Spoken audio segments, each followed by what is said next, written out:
Consulting hiring is up 22% year over year, the biggest jump that we've seen since before the pandemic. And McKinsey just deployed 12,000 AI agents internally, proof that AI is not just a client service, but it's reshaping how firms operate. And while EY Oceania's revenues are down 10%, Europe is on track for major growth by 2026. The message is this: the consulting industry is changing fast, and we've got the insights. Let's break it down. Hey, Strategy Simplified. My name is Japheth, one of the co-hosts of the podcast. Today, I'm excited to unpack three big themes from the September 2025 Consulting Industry Report. This is a free report that our team puts together every single month based on what we're seeing inside the industry. So whether you're a consultant trying to read the market, a recruiter tracking talent flows, or a candidate considering offers, these trends matter to you, and we're going to break three big themes down today. Quick preview, we'll talk about how hiring is surging, we'll talk about how AI is reshaping consulting, and we'll share about how global performance is uneven, with some regions booming and others struggling. I'll note this is just a preview. Download the full report for deeper insights, firm by firm moves, and regional spotlights. You can download it for free. There's a link in the episode show notes, so go right now and download that, and you'll get that into your inbox for free. Let's dive into the September 2025 Consulting Industry Report. Theme number one that I'll highlight is the hiring surge. And the headline stat here is that hiring is up 22% year over year. That is 22%, the biggest jump that we've seen since the pandemic. But this growth is unevenly distributed. We're seeing it in specific geographies, specific industries, specific practice areas, and at specific levels. And so you've got to pay attention to what the firms are doing. A couple of geographical hotspots in the U.S. include Atlanta, Denver, and Boston. We're seeing a sharp rise in hiring there.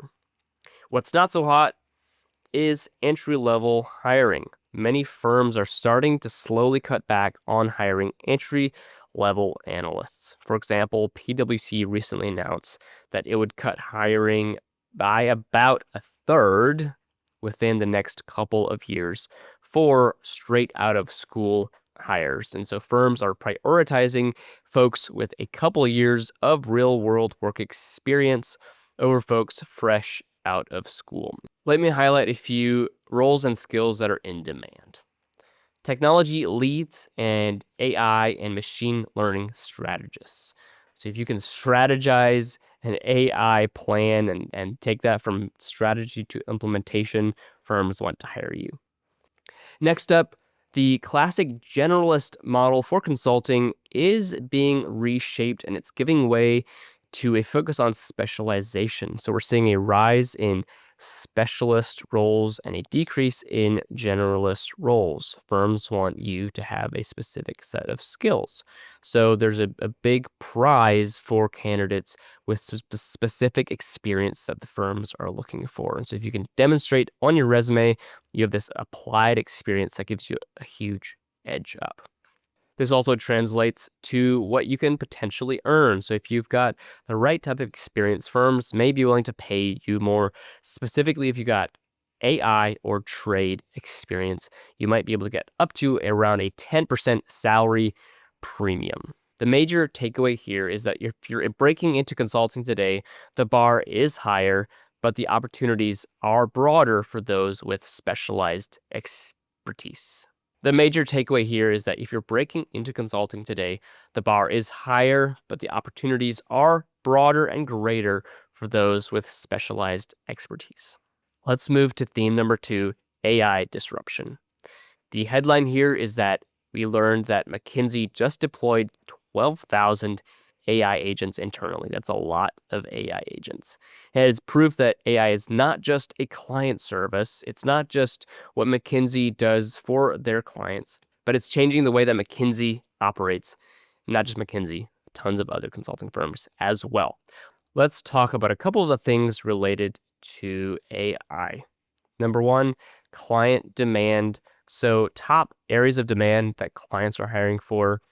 Number one, no-brainer is AI. Number two, it's related but different, digital transformation. Number 3 is cybersecurity. These 3 areas are top growth areas. However, many clients have found themselves frustrated with underwhelming outcomes. And so some of them are investing in building in-house consulting teams instead of solely relying on external consultants. Now, how are the consulting firms themselves utilizing AI? Some of them have started to integrate AI into the process for writing proposals. And of course, research and analysis are huge targets for AI to speed it up and to increase efficiencies there. So structurally, this is really changing how work gets done and shifting some of the grunt work to AI so that the actual human consultants can focus on the strategic work. Accenture especially is taking this seriously. They're consolidating their 5 divisions into one AI-forward business unit called Reinvention Services. So whether this is a fancy just marketing tactic or this is something deeper is yet to be determined, but this change went live on September 1st. Next up, we've got a Big Four firm, EY. They launched EY Studio Plus, where they integrate design, data, and tech into one growth driver. Again, time will tell how this affects the firm, client demand, recruiting process, etc.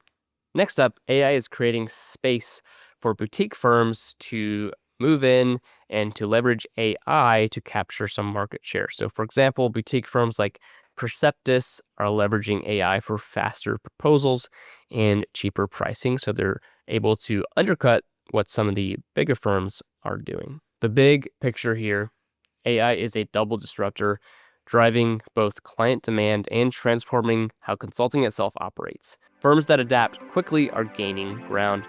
Firms that don't are losing ground. Do you want to work for a fast-growing strategy consultancy? Stax is a boutique firm hiring now for multiple roles across its 3 U.S. offices and rapidly expanding London office. With top-of-the-market compensation, fast-paced projects, and the opportunity to be promoted quickly, Stax is an attractive place to start or continue your consulting career. So if you're looking for a consulting role in a rigorous environment, working side by side with senior leaders on engagements across industries and project types, Stax might be the perfect firm for you. Find open positions plus job descriptions and requirements at the link in the show notes or at stax.com/careers. That's stax.com/careers. Theme number 3, uneven global market performance. The headline here, EY Oceania's consulting revenues fell 10% this year, even as Europe is forecast to accelerate to nearly 8% growth by 2026. What this means in layman's terms, and this is something that's always been true in consulting, is that growth is not evenly distributed across geographies. Let me hit a few of the key geographies right now. North America, hiring is strong, and private equity-driven M&A is really shaping the market. For example, Accenture recently bought Highlands Consulting, and Trivest acquired Applied Value, and Grant Thornton bought Stax. Moving on to Europe. After stagnation in 2024, the consulting industry is expected to grow around 3%, 3.5% in 2025, and accelerate to almost 8% next year in 2026. The main drivers of this growth: AI adoption, cost efficiency, and cybersecurity. In the Middle East, demand is still very strong in infrastructure, energy, and diversification. Regional and mid-tier firms are gaining share thanks to local expertise and cost advantages, so they're able to do it for cheaper, aka more contracts.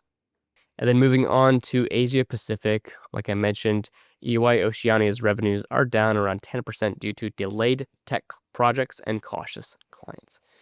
In Australia, KPMG's consulting arm dropped by 18%. That's a massive drop. And so the firm, like I said, this is in Australia only.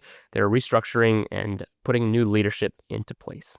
That's in contrast to the Australian government spending more on consulting projects. Consulting contracts rose about 48% year over year. And so they are investing heavily into utilizing consulting firms to help them make decisions and implement technology and more. The big takeaway here for this theme is that geography does matter. Some markets are heating up, others are cooling off, and firms must balance global presence with local adaptation. If you're a candidate, make sure that you're in the right place. In sum, hiring is up 22%, and firms are starting to shift away from entry-level, just out of campus hires towards specialized talent with a couple of years or more of experience. In addition, AI is disrupting both consulting firms and their clients. This is a double transformation, and there's so much more to come. Finally, global markets are uneven. Oceania is shrinking, but Europe and the Middle East are poised for major growth. For the full breakdown, including detailed skills that are in demand, candidate advice, regional spotlights, and so much more, download the full September Consulting Industry Report at the link in this episode's show notes. If you're a consultant, I would love for you to take the sentiment survey to help shape the next industry report. It takes about 5 minutes of your time, and it's just great to get your insight from what you're hearing on the ground in the industry. Thanks for tuning in. As always, make sure that you are subscribed wherever you're listening, whether you're on Spotify or on Apple or on YouTube or somewhere else. Subscribe so you get every single episode of Strategy Simplified in the future right to your notifications. We really appreciate you following along. We've got much more great content to come, so you'll want to make sure that you're subscribed. We'll catch you on the next episode soon.